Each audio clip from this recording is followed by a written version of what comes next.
Hello there, and welcome to my new patch walkthrough for my most recent VCV patch called Toadstools and Fairy Lights. There's just a couple voices happening here, and I was inspired by Armor Colin's latest videos, or somewhat recent videos on these muck slicers. So these are used as my sequencer throughout. And the kick-all is one of my main voices throughout here. So let's take a look at this first voice here. Let me turn off these other ones that might come up later.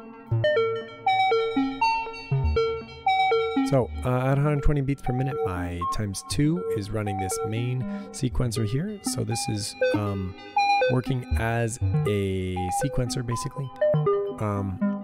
Clock in here, set to 2 gates per each, and then all of the CV that's coming out of here is going into this quantizer, the Lazy Susan, that's having its chord changed, that we'll look at in a little second here, between an F chord and a G minor chord and a C7 chord, to lead us back into F again. But the unique thing is a couple spots in here I've inserted some different CV. You'll notice occasionally this thing resets itself on step 6 instead of going all the way to step 8 through this probability Bernoulli gate here, just resetting this. But the CV is changed in these 2 spots. On step 2 here, I'm coming through this other sequencer that's triggered by step 2, and just slowly going between these 4 notes. Just a neat way to insert a predictable pattern to it. But then also coming over here on these gates coming out of 4, I'm setting it just to a sample and hold. So random values coming in here into this gate. Rhythm-wise then, using the extender here to turn some of them off, turn some of them onto the double hit, especially this one right here where it's getting 2 random notes from my sample and hold right here.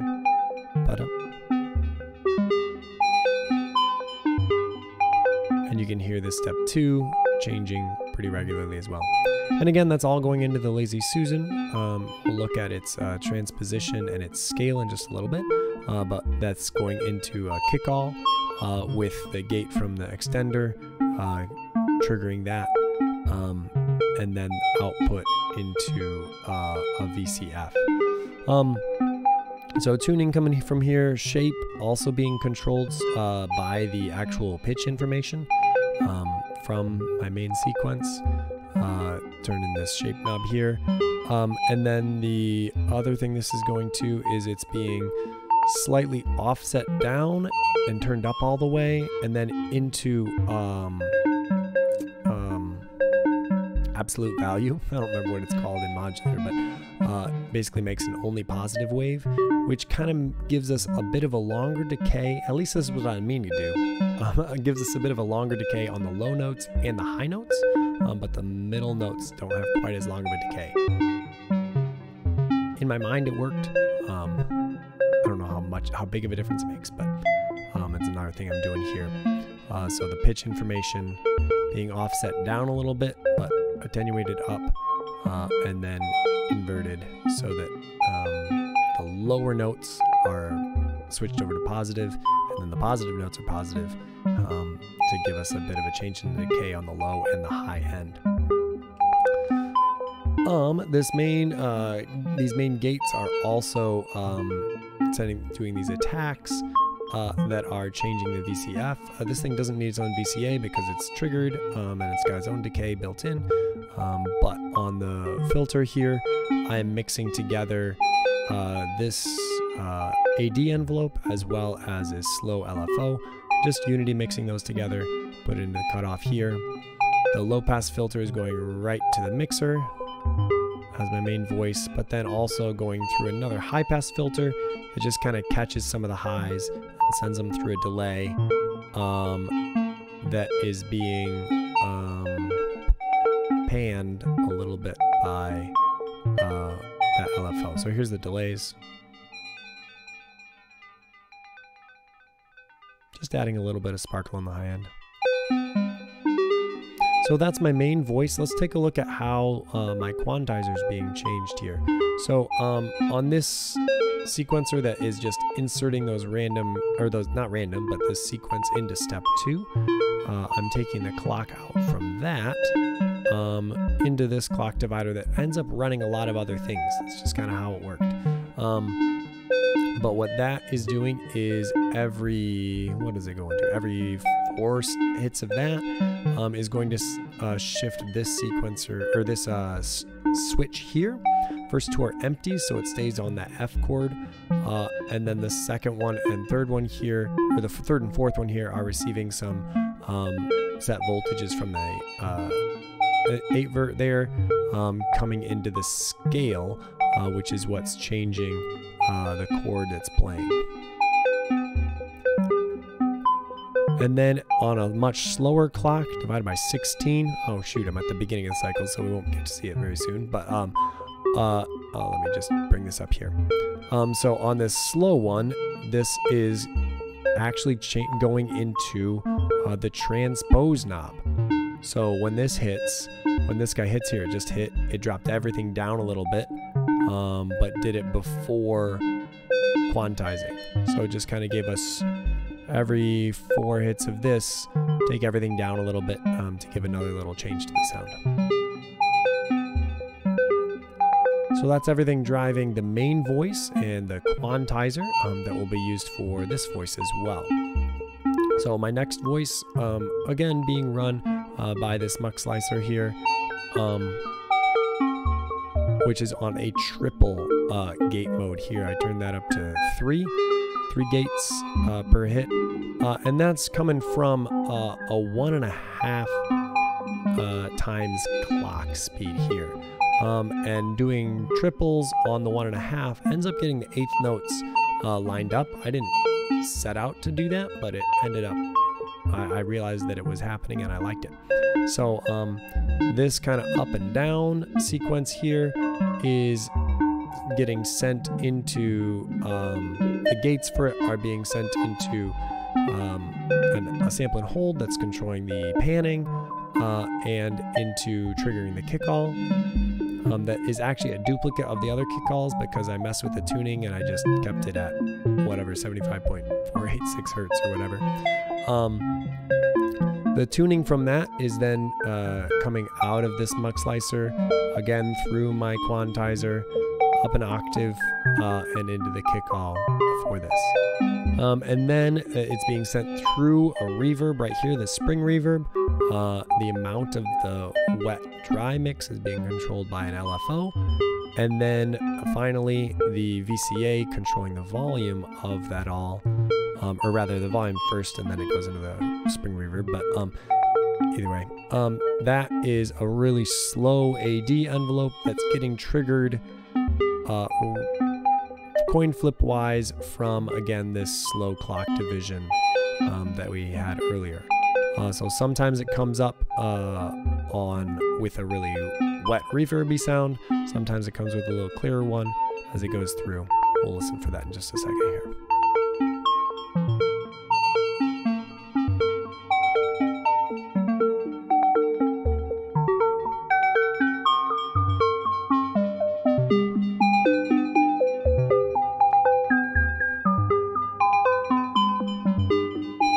So you can hear that dot, dot, dot, dot, dot, dot, the triplet feel under that, which is just an interesting time signature thing that happened on top of all those with the triple gates with the 1.5 times clock. That was kind of a fun little thing that I discovered. The other thing that's happening is this over here, my little watery sound.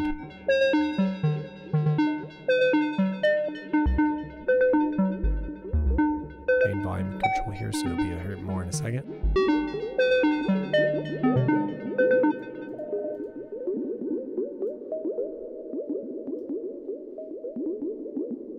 So this guy I'm using as a probability of a gate sequencer.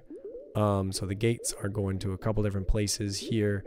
I've got an LFO. Oh man, I've got a whole bunch of stuff happening. So let's see if I can remember all this. Now it's on slow mode, so that it's being controlled by this switch up here, but I'll explain what all these are happening, and it'll kick back in a little bit in the faster mode. So the gates here are controlling these two AD envelopes, one of which is controlling the volume of each little blip, and then that is also changing the decay time of the pitch bending. Oh man, I made this a while ago. So basically my main voice here is being FM'd from two different sources. One is a sample and hold.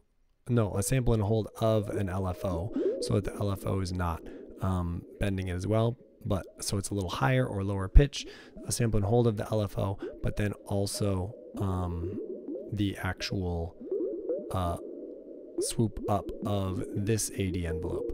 So those two are getting mixed together. The sample and hold of the LFO and the AD envelope amounts are being mixed together to give it that upward sound, and then a little bit of delay coming through and mixed into a filter, and all of that then being sent out up to the main thing. So, and then this weird shaped LFO controlling the main volume of the little blips and bloops. So basically my main sound being kind of pitched up by a mix of a sample and hold of an LFO to make it higher or lower randomly, and then a little bit of an AD envelope that's actually inverted, you can see, so it starts low and goes up as it goes.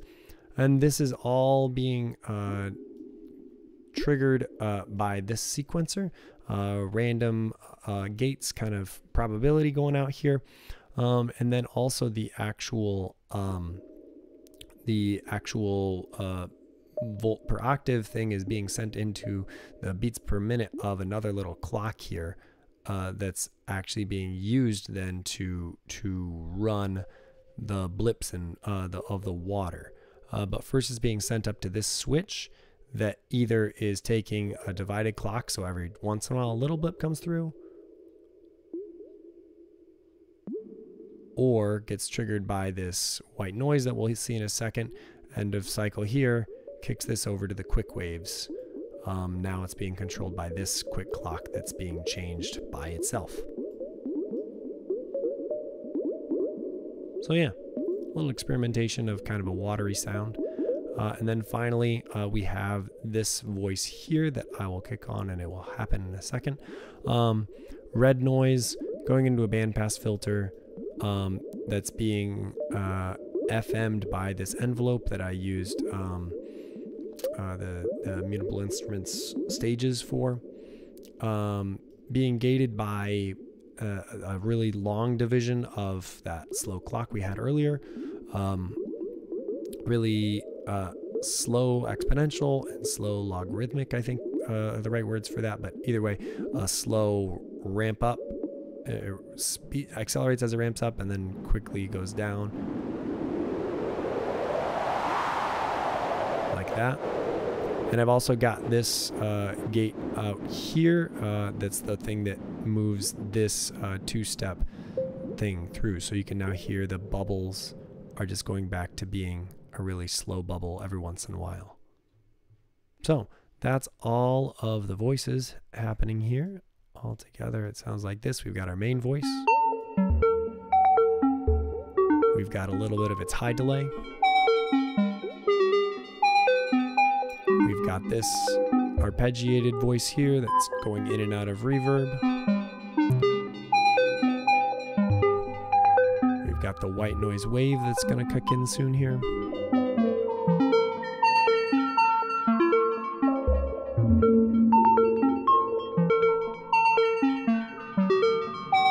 Here comes the white noise wave.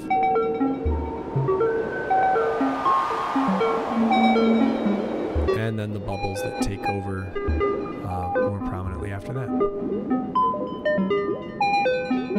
So there you go. let me know if you have any questions, or